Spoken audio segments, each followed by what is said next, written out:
Hi, hello, namaste. Welcome to Campus Radio podcast series presented by MS Chronicles. నా పేరు ప్రశాంత్ కుమార్. నేను నా జీవితంలో జరిగిన ఒక చిన్న సంఘటన మీకు చెప్పబోతున్నాను. ఆ సంఘటన నేను ఒక కథలాగా మార్చాను. కథ పేరు ఏంటంటే పలకరింపు. నేను హాస్టల్లో ఉంటా. సో డైలీ మెస్కి వెళ్తూ ఉంటా తినడానికి. అందులో మెస్ ఇన్ఛార్జ్ ఆబ్వియస్లీ ఉంటాడు. మెస్ ఇన్ఛార్జ్ అందరూ ఏమంటారు, అన్న లేదా బాబాయ్ అని పిలుస్తూ ఉంటారు. ఆయనకు బేసికలీ చాలా పనులు ఉంటాయి అనమాట. ఎందుకంటే పొద్దున్న టిఫిన్ చూసుకోవాలి, మధ్యాహ్నం చూసుకోవాలి, రాత్రి చూసుకోవాలి, ఇలా చాలా పనులు ఉంటాయి.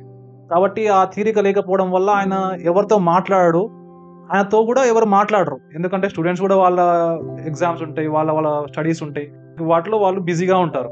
కాబట్టి ఎవరు పలకరించరు ఆ బాబాయ్ని. ఒకరోజు ఏమైంది, సాధారణంగా నేను వెళ్ళా, మెస్కి వెళ్ళినప్పుడే బాబాయ్ తిన్నారా అని అడిగా, అంతే. ఏదో క్యాజువల్గా అడిగా. ఆ రోజు ఇట్లా వచ్చేసింది నోట్లోకి వెళ్ళి. ఆ బాబాయ్ నా వైపు ఒకసారి చూసి, తిన్నా బాబు, చాలా థ్యాంక్స్ అడిగినందుకు అని నవ్వుతూ సమాధానం చెప్పాడు. నేను కూడా నాకు తెలియకుండా నవ్వుతూ సరే బాబాయ్ ఇక ఉంటామని అని చెప్పేసి వెళ్ళిపోయాను అనమాట. అదే రోజు నైట్ డిన్నర్కి నేను మళ్ళీ వచ్చినప్పుడే ఈసారి బాబాయ్ నా పేరు గుర్తుపెట్టుకొని, ప్రశాంత్ మధ్యాహ్నం భోజనం బాగానే ఉండేనా అని అన్నాడు. నేను ఉండేసి బాబాయ్ బాగానే ఉందని చెప్పేసి చిన్న నవ్వి స్మైల్ ఇచ్చి వెళ్ళిపోయాను అనమాట.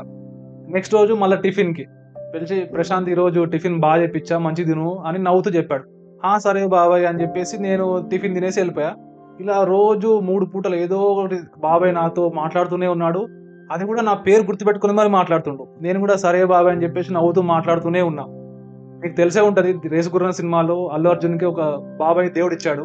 సేమ్ అలానే అదే కాన్సెప్ట్తో నాకు కూడా ఈ క్యాంపస్లో ఒక బాబాయ్ దొరికాడు. అది కూడా దేవుడు ఇచ్చిన బాబాయ్ అనమాట. ఇదంతా ఎందుకు జరిగింది అంటే, చిన్న పలకరింపు అంతే. సాధారణంగా తిన్నారా అని అడిగా, అంతే. ఆ ఒక్క పలకరింపుతో నాకు ఒక బంధం ఏర్పడింది. ఆ బంధం కూడా రాను గట్టి పడుతూ ఉంది. సో ఈ క్యాంపస్లో నాకు లోన్లీ అనే ఫీలింగ్ అసలు రావడం లేదు. మీకు కూడా మీ జీవితంలో చాలా మనుషులను చూస్తూ ఉంటారు, కానీ బహుశా ఒక చిన్న పలకరింపు దూరంలో మీరు ఉండుండొచ్చు.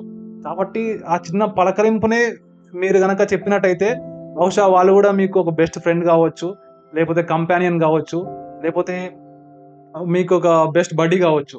సో ఈ చిన్న పలకరింపునే మీరు ట్రై చేస్తే గనక మీకు కూడా జీవితంలో ఎవరు దొరకవచ్చు అనేదే ఈ కథ సారాంశం అనమాట. సో అదే నేను చెప్పదలుచుకున్నా.